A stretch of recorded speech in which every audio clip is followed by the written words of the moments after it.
दोस्तों, आपके लिए इतनी मज़े की एपिसोड अपलोड होती है, मगर आपकी तरफ से वीडियो पर लाइक बहुत कम होते हैं।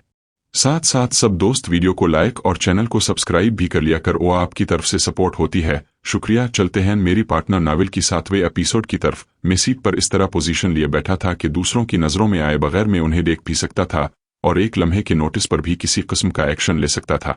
हेड लैंप्स की उछलती हुई रोशनियां करीब आती जा रही थी और आखिरकार वो गाड़ी हमसे 30-35 गज के फासले पर रुक गई। हमारी लैंड क्रूजर मुकम्मल तौर पर रोशनी की जद में थी। करिश्मा, चंद सेकंड के बाद दूसरी गाड़ी की तरफ से एक गूंजती हुई आवाज सुनाई दी। तुम लोग हमारी राइफलों की जद पर हो, भागने का कोई चांस नहीं है। अपने साथी से कहो कि अपने आप को हमारे हवाले कर दे। मैं वादी करता हूं कि इसे कुछ नहीं कहा जाएगा और बहिफाजत इसकी मंजिल तक पहुंचा दिया जाएगा। मेरे होंठों पर खफीफ सी मुस्कुराहट आ गई। ये मंजिल ही तो मेरे लिए मुहिम्मा बनी हुई थी। वो जो कोई भी था बिल्कुल साफ उर्दू में बात कर रहा था, जिसका मतलब था कि वो राजस्थानी नहीं था। करिश्मा जरा सी कसमसा। अपनी जगह से हरकत मत करो करिश्मा, खामोश बैठी रहूं। मैंने सरगोशी की। मैं उन लोगों को ये तासुर देना चाहता था कि गाड़ी खाली है और हम लोग गाड़ी यहां छोड़कर सहरा में किसी तरफ निकल गए हैं। चंद लम्हों की खामोशी के बाद वही आवाज दोबारा सुनाई दी। मैं आखिरी बार वार्निंग दे रहा हूं कि तुम लोग अपने आप को हमारे हवाले कर दो। मैं बेहिस और हरकत अपनी जगह पर दबका रहा। सन्नाटे में दूसरी गाड़ी के इंजन की हल्की सी आवाज सुनाई दे रही थी, इसके अलावा और कोई आवाज नहीं थी। सन्नाटा मेरे असाब पर तारी होने लगा था। करिश्मा, वही आवाज फिर सुनाई दी। मैं जानता हूं कि तुम लोग गाड़ी में मौजूद हो, बाहर आ जाओ, इसमें तुम्हारी भलाई है। एक बार फिर खामोशी छा गई। इस मर्तबा खामोशी कदरे तूल खींच गई और फिर ऐसी मध्यम आवाज में सुनाई देने लगी जैसे वो आपस में बातें कर रहे हो। मैंने बड़ी एहतियात से खिड़की के कोने से झांक कर देखा। इसके साथ ही मेरे दिल की धड़कन तेज हो गई। वो दो आदमी थे जो कमांडो एक्शन वाले अंदाज में राइफलें ताने आगे बढ़ रहे थे। पस मंजर में हेड लैंप्स की तेज रोशनी की वजह से उनके चेहरे साफ दिखाई दे रहे थे, लेकिन वो दोनों खासे कद आवर थे। उन्हें भी शायद एहसास हो गया था कि हम लोग गाड़ी में नहीं हैं और वो लोग बड़े मोहतात अंदाज में तस्दीक के लिए आगे आ रहे थे। मेरे जिस्म के मसाम पसीना उगलने लगे, गर्दन पर चूंटियां सी रेंगने लगे। मैंने बहुत हाई रिस्क लिया था। अंदाजे की बहुत मामूली सी गलती मेरी जिंदगी का खात्मा कर सकती थी और मौत भी ऐसी अजियतनाक के इसके तसव्वुर ही से दिल कांपने लगा। वो दोनों तकरीबन 20 गज के फासले पर रुक गए। मैंने पीर की जोरदार ठोकर से गाड़ी का दरवाजा खोल दिया और ट्रिगर दबा दिया। सहरा का सुकूत टूट गया। वो दोनों अगरचे बहुत मोहतात अंदाज में आगे बढ़ रहे थे, लेकिन ये सूरत-ए-हाल उनके लिए कतई गैर मुतवक्के थी और मुझे यकीन था कि वो सिर्फ दो नहीं होंगे। हो सकता है इस गाड़ी में एक या दो आदमी और भी मौजूद हो। मैंने अपनी हथियार का रुख इस गाड़ी की तरफ कर दिया। इस गाड़ी की विंड स्क्रीन और दोनों हेड लैंप्स चिकनाचूर हो गए, लेकिन दूसरे ही लम्हे इस गाड़ी से भी फायरिंग शुरू हो गई। वो जो कोई भी था गालिबन ड्राइविंग सीट पर बैठा हमला कर रहा था। इसकी कई गोलियां हमारी गाड़ी में भी लगी थी और फिर दूसरी तरफ खामोशी छा गई। मैंने एक और मारा, इस मर्तबा दूसरी तरफ से जवाब नहीं मिला। मैं गाड़ी से उतरकर मोहतात अंदाज में दूसरी गाड़ी की तरफ बढ़ने लगा। वो खिली हुई जीप थी। स्टीयरिंग के सामने एक आदमी पड़ा था। मैं मुतमईन होकर वापस आ गया। लैंड क्रूजर का पिछला दरवाजा बंद किया और ड्राइविंग सीट का दरवाजा खोला तो उछल पड़ा। करिश्मा वहां नहीं थी। दूसरी तरफ पैसेंजर सीट का दरवाजा खुला हुआ था। मैं एक झटके से सीधा हो गया। करिश्मा सहरा में एक तरफ दौड़ी जा रही थी। वो तकरीबन 50 गज दूर निकल चुकी थी। मैंने इसके पीछे दौड़ लगाई। तकरीबन 100 गज दूर जाकर मैं इसे पकड़ने में कामयाब हो सका। वो बुरी तरह खौफजदा थी, इसका सांस फूला हुआ था और वो अपने आप को मुझसे छुड़ाने की कोशिश कर रही थी। मैंने झुककर इसे कंधे पर लाद लिया और लैंड क्रूजर की तरफ दौड़ लगा दी। मुझे छोड़ दो, वो हुक्लाई। अब वो लोग दुनिया के किसी कोने में हमारा पीछा नहीं छोड़ेंगे। इंसान नहीं, दरिंदे हैं, छोड़ दो, यहीं मर जाने दो। उनके हाथ आने के बजाय मैं इस रेगिस्तान में एड़ियां रगड़ रगड़ कर मर जाना बेहतर समझती हूँ। पागल हो गई हो? मैंने इसे पैसेंजर सीट पर पछाड़ दिया और खुद ऊपर से घूम कर ड्राइविंग सीट पर बैठ गया। राइफल सीट के पास नीचे रख ली और इंजन स्टार्ट कर दिया।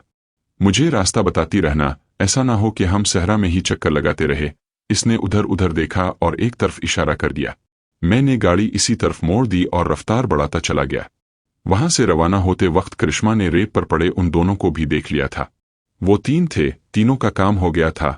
मैंने इसकी तरफ देखे बगैर कहा, अब वो हमारा पीछा नहीं करेंगे। ये भूल है तुम्हारी, करिश्मा अपने आप पर काबू पाने की कोशिश करते हुए बोली। वो लोग कब्र तक तुम्हारा पीछा नहीं छोड़ेंगे। तुम्हारी वजह से मैं भी मुसीबत में फंस गई हूं। मेरी समझ में नहीं आता, फिलहाल कुछ समझने की कोशिश मत करो। मैंने इसकी बात काट दी और दाएं तरफ रोशनियों की तरफ देखने लगा जो वाज़ेह होती जा रही थीं। मेरा ख्याल है अब इस तरफ से हमें कोई खतरा नहीं है, हम बाहर से होते हुए किसी तरफ निकल जाएंगे। ये इलाका तुम्हारा देखा भाला है, मुझे रास्ता बताती रहना। इस मर्तबा करिश्मा जवाब देने के बजाय उधर उधर देखती रही। करालिया ज्यादा बड़ा शहर नहीं था, एक कस्बा था, और मेरा ख्याल है खासा बारौनक कस्बा था। बैरूनी सड़क पर भी दुकानें वगैरह थीं। ये शाम का इब्तिदाई हिस्सा था। इस सड़क पर भी ज्यादा रौनक नहीं थी। मैंने गाड़ी की रफ्तार कम कर दी थी, और ये बात मैंने खास तौर से नोट की थी कि बाज लोगों ने बड़ी हैरत से गाड़ी की तरफ देखा था। चंद मिनट बाद ही हम कस्बे को पीछे छोड़ आए। अब हमारी लैंड क्रूजर एक वीरान सड़क पर दौड़ रही थी जिसके दोनों तरफ खेत थे, लेकिन खेतों का ये सिलसिला जल्दी खत्म हो गया। अब सड़क के दोनों तरफ पथरीला वीराना था। तकरीबन 1 घंटे बाद एक छोटी सी बस्ती दिखाई दी। बस्ती में यकीनन ऐसी दुकानें भी होंगी जहां से खाने पीने की कोई चीज मिल सके। मुझे बड़े जोर की भूख लग रही थी। आधी रात के वक्त अमीर वलद और खान के डेरे पर खाना खाया था, और इसके बाद पानी पर ही गुजारा होता रहा था, और इस वक्त तो पानी भी नहीं था। डैशबोर्ड का कंपार्टमेंट खोल कर देखो, शायद इसके अंदर कुछ रकम मिल जाए, मैंने करिश्मा की तरफ देखते हुए कहा। बाज लोग डैशबोर्ड में कुछ ना कुछ जरूर रकम छोड़ते हैं। करिश्मा कंपार्टमेंट खोलकर अंदर हाथ मारने लगी। मेरा अंदाजा दुरुस्त निकला। इस कंपार्टमेंट में पेट्रोल की 2-3 रसीदों और चंद दीगर कागजात के अलावा एक माकूल रकम भी मौजूद थी। मैं तो डर गई थी कि पेट भरने के लिए चोरी करनी पड़ेगी या किसी के सामने हाथ फैलाने पड़ेंगे, मगर यह परेशानी हल हो गई। वो नोट गिनते हुए बोली, चोरी के बारे में तो कुछ कह नहीं सकता, मगर इतना जानता हूं कि तुम्हें किसी के सामने हाथ फैलाने की नहीं, सिर्फ एक इशारा करने की जरूरत होगी, मैंने मुस्कुराते हुए कहा। जब मैं तुम्हारा आदी हो गया हूं तो लोगों की क्या मजाल है कि वो तुम्हें देख कर ना तड़पे। इसने बेरुखी से मेरी तरफ देखा और बोली, मैं लाखों में नहीं हजारों में एक जरूर हूं। मुझे जो देखता है वो देखता ही रह जाता है। मैं चेहरे से तो खूबसूरत हूं ही, मगर मेरी असल खूबसूरती मेरे जिस्म में है। मैं कद काट और पुरकशिश जिस्म की मालिक हूं, और मेरे कपड़े लोगों को दावत नजारा पेश करते हैं। देखने वाले मुड़ मुड़ कर देखते हैं, और पीछे से मेरी चाल का नजारा रागीरों को राह से भटका देता है। बदतमीज से बदतमीज मर्द भी मेरे सामने मोम हो जाते हैं। मर्दों की जुबानों में मुझसे बात करते हुए शीरी निखरने लगती है। मेरे रिश्तेदार मुझे मदद की पेशकश करते हैं, अपने फ़ोन नंबर देते हैं कि कोई भी काम हो तो उन्हें बताऊं, मगर मैं उन इनायत और नवाजिशात का मकसद जानती हूं और समझती हूं कि सब इज्जत देकर मेरी इज्जत लेना चाहते हैं। मगर मैंने अपनी जिनसी ज़रूरियात को दबाया हुआ था, मगर तुमने अनजाने में मेरी दबी हुई ख्वाहिशात को जगह दिया है। अब मैं तुम्हारे प्यार के बगैर नहीं रह सकती, मगर कोई राह दिखाई नहीं दे रही कि मैं हमेशा तुम्हारे साथ रह सकूं। वो मुझे गौर कर देख रही थी और देखते हुए ही नोट मेरी तरफ बढ़ा दिए। 1218 रुपए हैं, ये रकम अपने पास ही रखो, मैंने कहा। आगे बस्ती में कोई मुनासिब जगह देखकर गाड़ी रोकेंगा, तुम किसी दुकान से खाने पीने की कुछ चीजें ले आना। हम बस्ती में पहुंच गए। एक छोटा सा गांव था जिसकी चारों गलियां एक चौराहे की सूरत में मिलती थीं। चौराहे के एन वस्त में बरगद का बहुत बड़ा दरख्त था जिसके चारों तरफ चबूतरा बना हुआ था। इस चौराहे पर चारों तरफ चंद दुकानें भी थीं। यहां किसी होटल का तो सवाल ही पैदा नहीं होता था। अलबत्ता हलवाई की एक दुकान नजर आ गई। दुकान के सामने कुशादा चबूतरे पर पत्थरों के चूल्हों पर 2 कड़ाहियां रखी हुई थीं। 3-4 आदमी भी खड़े दिखाई दिए। मैंने कुछ आगे जाकर गाड़ी रोक ली। करिश्मा उतरकर इस दुकान की तरफ चली गई। मैं सीट के पास पड़ी हुई काराकोफ उठाकर चेक करने लगा। मैगजीन निकाल कर देखा तो बड़ा हल्का महसूस हुआ। रेगिस्तान में मैंने अच्छी खासी फायरिंग की थी, तो मैगजीन खाली हो चुका था। इसमें 2-4 गोलियां ही बची होंगी। मैंने पिछली सीट पर झककर भरा हुआ मैगजीन उठाकर फुट कर दिया और खाली मैगजीन सीट पर फेंक किया। और जब मैंने हलवाई की तरफ देखा तो सीने में सांस रुकता हुआ महसूस होने लगा। करिश्मा वहां मौजूद नहीं थी। मैं दूसरी दुकानों की तरफ देखने लगा, वो कहीं भी दिखाई नहीं दे रही थी। मैं गाड़ी से उतरा, गिन मेरे हाथ में थी। चंद कदम आगे बढ़कर मुतजस्सिस निगाहों से उधर उधर देखने के बाद मजीद आगे जाकर मैं हलवाई की दुकान से करिश्मा के बारे में पूछना चाहता था कि मुंह से बेइख्तियार गहरा सांस निकल गया। वो चौराहे की दूसरी तरफ से आ रही थी। मैं वहीं रुक गया। करिश्मा के एक हाथ में प्लास्टिक का थैला था। गाड़ी में बैठते ही मैंने इंजन स्टार्ट कर दिया और वो थैला गोद में रखकर खोलने लगी। वो बहुत कुछ लेकर आई थी, लेकिन सबसे मजे की चीज तंदूर की पकी हुई वो रोटी थी जिसे बेसन में लपेट कर तला गया था। बेसन में अनारदाना और आलू के छोटे छोटे टुकड़े भी थे। मैंने एक हाथ से स्टीयरिंग संभाले रखा और दूसरे हाथ से रोटी का रोल बनाकर खाने लगा।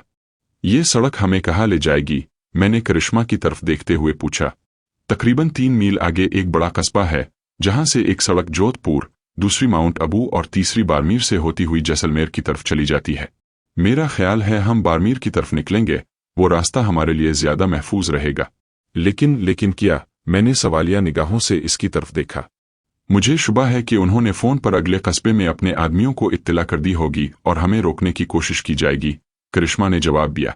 इससे पहले किसी तरफ निकलने का कोई रास्ता नहीं है? मैंने पूछा। एक दो कच्चे रास्ते हैं जो छोटी छोटी पहाड़ियों और रेगिस्तान से होकर गुजरते हैं।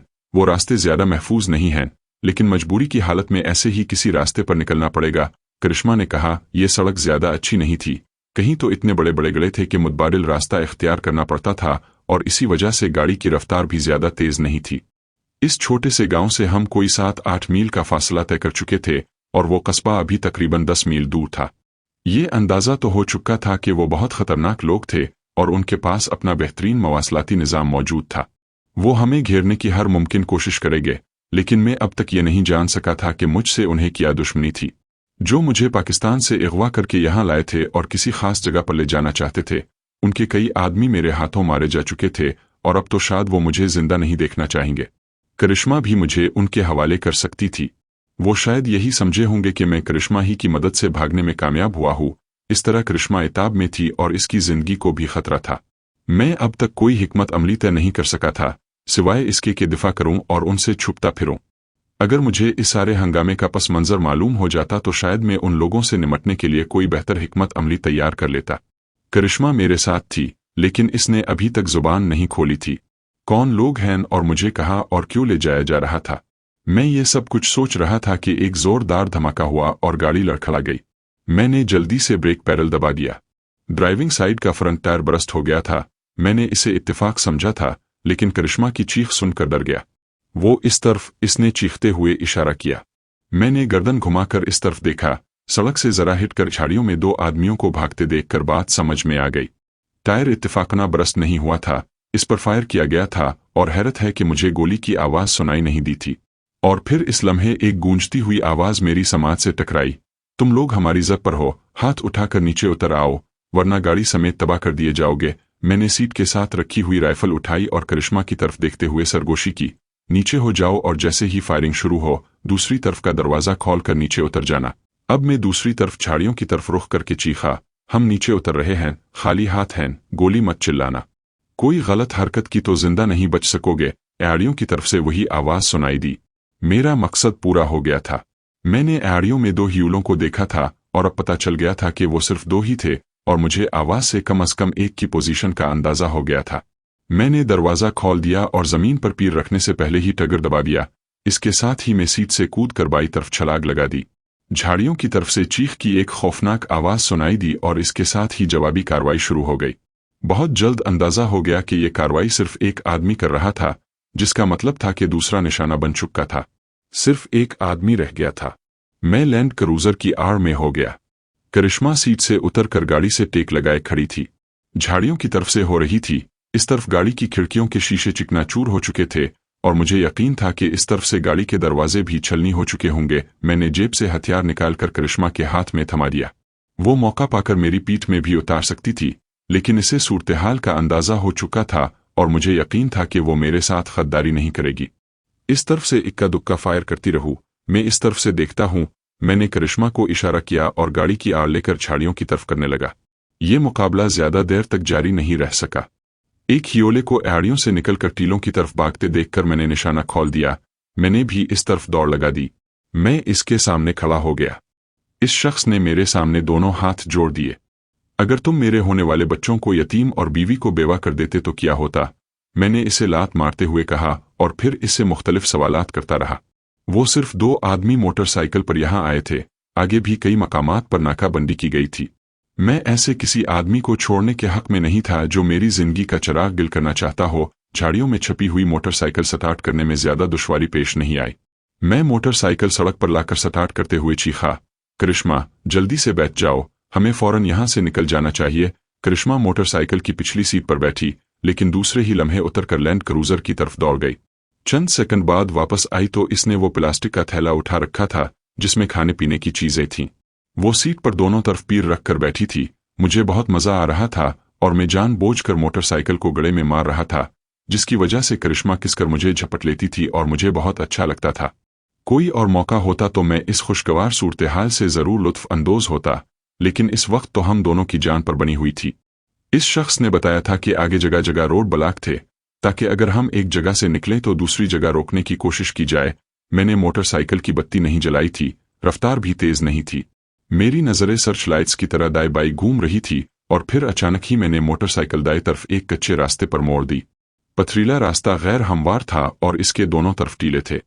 तकरीबन 1 घंटे बाद हम टीलों से निकलकर एक पुख्ता सड़क पर पहुंच गए। आगे मैदानी इलाका था और सड़क के दोनों तरफ खेत थे, लेकिन दौर छोटी छोटी पहाड़ियों के तारीख हियोले भी दिखाई दे रहे थे। दाएं बाईं 1-2 छोटी बस्तियां भी दिखाई दी थीं, लेकिन हम रुके बगैर उन बस्तियों से निकल गए थे। मुझे नहीं मालूम था कि हम कहाँ जा रहे हैं और ये सड़क हमें कहाँ ले जाएगी। मैं तो इस इलाके से बहुत दूर निकल जाना चाहता था। मुझे यकीन था कि उन्हें अपने 2 और आदमियों के कत्ल का पता चल गया होगा और वो हर तरफ से हमारा पीछा कर रहे होंगे। आगे फिर छोटी छोटी पहाड़ियां शुरू हो गई थीं। उन पहाड़ियों के दामन में एक छोटी सी बस्ती के करीब से गुजर कर सड़क का एक मोड़ घूमे ही थे कि मुझे मोटरसाइकिल की रफ्तार कम कर लेनी पड़ी। आगे एक गाड़ी खड़ी थी जिसके हेड लैंप्स रोशन थे। हम पूरी तरह रोशनी में नहा गए थे। इस गाड़ी के सामने रोशनी में 2-3 आदमी भी नजर आ रहे थे। वो सब के सब धोती कुर्तों में थे और फिर मुझे इस रोशनी में एक साड़ी का आंचल भी लहराता हुआ नजर आ गया। एक आदमी सड़क के वस्त में आकर हमें रुकने का इशारा कर रहा था। मुझे कोई खतरा महसूस नहीं हुआ, इसलिए करीब पहुंचकर मैंने मोटरसाइकिल रोक ली। वो एक छोटा पिकअप ट्रक था जिसमें कुछ औरतें और बच्चे भी भरे हुए थे। 2 आदमी हमारे करीब आ गए। उन्होंने बताया कि पिकअप की कमाई टूट गई है और वो लोग कोई 1 घंटे से यहां बैठे हुए हैं। इस दौरान इस तरफ से कोई गाड़ी भी नहीं गुजरी जिससे कोई मदद ली जा सके। मैं तुम लोगों की क्या मदद कर सकता हूं? मेरे पास ऐसी कोई चीज नहीं जिससे टूटी हुई कमानी की मरम्मत की जा सके, मैंने कहा। एक काम तो कर सकते हो महाराज। यहां से 15 कोस आगे बेलापुर नाम का गांव है, वहां शमशीर सिंह की दुकान है। इसको बता देना कि बलवंदर सिंह का ट्रक यहां खराब हो गया है, वो अपना ट्रक लेकर आ जाए, वो शख्स बोला। शमशीर सिंह की दुकान इस वक्त खिली होगी? मैंने पूछा। इसकी दुकान पूरी रात खिली रहती है, इस शख्स ने कहा। मैं तुम्हारी मिन्नत करता हूँ भाया, मेरा ये पैगाम शमशीर सिंह को जरूर दे देना। तुम लोग इस वक्त आए कहाँ से हो और कहाँ जा रहे हो? मैंने पूछा। बेलापुर से आगे जैन मंदिर की यात्रा को गए थे भाया, इस शख्स ने जवाब दिया। बेलापुर कैसी जगह है? वहां कोई गड़बड़ तो नहीं? मैंने एक और सवाल किया। ये लोग इत्तेफाक से मिल गए थे और मैं उनसे कुछ मालूमात हासिल कर लेना चाहता था। कोई गड़बड़ तो नहीं, पर हाँ। वो एक लम्हे को खामोश हुआ, फिर बारी बारी हम दोनों की तरफ देखते हुए बोला। सुना है मनीलाल के कुछ मुंशी वहां बैठे हुए हैं, उन्हें कुछ अपराधियों की तलाश है, एक मर्द और एक नारी। वो कहते कहते रुक गया और एक बार फिर बारी बारी हम दोनों की तरफ देखने लगा। मैंने अपनी हथियार शर्ट के अंदर डाल रखी थी, अगर इसे नजर आ जाती तो शायद कुछ समझ जाता। ठीक है, मैं शमशीर सिंह को तुम्हारा पैगाम पहुंचा दूंगा, मैंने कहा और मोटरसाइकिल को गियर में डालकर क्लच छोड़ दिया। बेलापुर तक जाना हमारे लिए खतरे से खाली नहीं होगा, करिश्मा ने मेरे कान से मुंह लगाते हुए कहा। मैं समझ रहा हूं, मैंने जवाब दिया। ये मनीलाल कौन है और हम किस तरफ जा रहे हैं? बेलापुर के नाम से मैं समझ गई हूं कि हमारा रुख माउंट अबू की तरफ है, करिश्मा ने जवाब दिया। माउंट अबू ही वो जगह है जहां तुम्हें ले जाया जा रहा था। और मनीलाल? वो एक लम्हे को खामोश हुई, फिर बात जारी रखते हुए कहने लगी। मनीलाल ही इस गिरोह का सरगना है। वो एक साधु के भेष में रहता है, लेकिन इंसान नहीं, दरिंदा है, शैतान है। इसके हाथ बहुत लंबे हैं, वो बहुत बड़ा अपराधी है, मगर कोई आज तक इस पर हाथ नहीं डाल सका।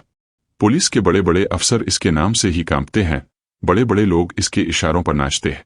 हम गलत रास्ते पर निकल आए हैं, मुझे अंदाजा नहीं हो सकता था कि हम मौत के मुंह में जा रहे हैं, लेकिन बेलापुर के नाम से मुझे ये रास्ता याद आ गया। इस गांव से 3-4 मील पहले बाई तरफ पहाड़ियों में एक कच्चा रास्ता है, मैं तुम्हें बता दूंगी, मोटरसाइकिल इस तरफ मोड़ लेना। मैंने मोटरसाइकिल की रफ्तार बढ़ा दी। मेरे दिमाग में सनसनाहट हो रही थी। करिश्मा अब थोड़ा बहुत खिली थी, लेकिन मैं और भी बहुत कुछ जानना चाहता था। और फिर दफतना करिश्मा की कांपती हुई आवाज सुनकर मैं चौंक गया। हमारे पीछे कोई गाड़ी आ रही है, बहुत तेजी से। मैंने हैंडल पर लगे हुए आईने का जाविया दुरुस्त करके देखा, अकब में बहुत दूर रोशनी चमकती हुई नजर आ रही थी। मेरा ख्याल है ये मनीलाल के आदमी हैं जो कस्बे से हमारे पीछे आ रहे होंगे। उन यात्रियों ने उन्हें बता दिया होगा कि हम मोटरसाइकिल पर इस तरफ जा रहे हैं। मोटरसाइकिल उन पहाड़ियों में किसी भी कच्चे रास्ते पर उतार लो, करिश्मा ने कहा। वो गाड़ी बहुत तेजी से करीब आ रही थी, मैंने मोटरसाइकिल अचानक ही दाएं तरफ एक तंग से रास्ते पर मोड़ दी। चट्टानों के दरमियान बिल खाता हुआ पथरीला रास्ता अंदर तक चला गया था और आखिरकार ये रास्ता एक चट्टान पर खत्म हो गया। आगे अमूदी ढलान थी। मैंने मोटरसाइकिल रोक ली। इस वक्त ब्रेकों की तेज चरचराहट के साथ सड़क पर गाड़ी के रुकने की आवाज भी सुनाई दी थी। नीचे उतरो, जल्दी करो, मैंने करिश्मा से कहा। करिश्मा उतर गई। मैं मोटरसाइकिल को ढलान पर जरा आगे ले गया और फिर इसे हल्का सा धक्का देकर छोड़ दिया। मोटरसाइकिल ढलान पर बड़ी तेजी से कुछ दूर तक सीधी चलती रही और फिर उलटकर लुढ़कने लगी। इसका हेडलैम्प अब भी रोशन था। मैंने शर्ट के नीचे से कलाशिन निकाल ली और करिश्मा का हाथ पकड़कर एक चट्टान पर चढ़ने लगा।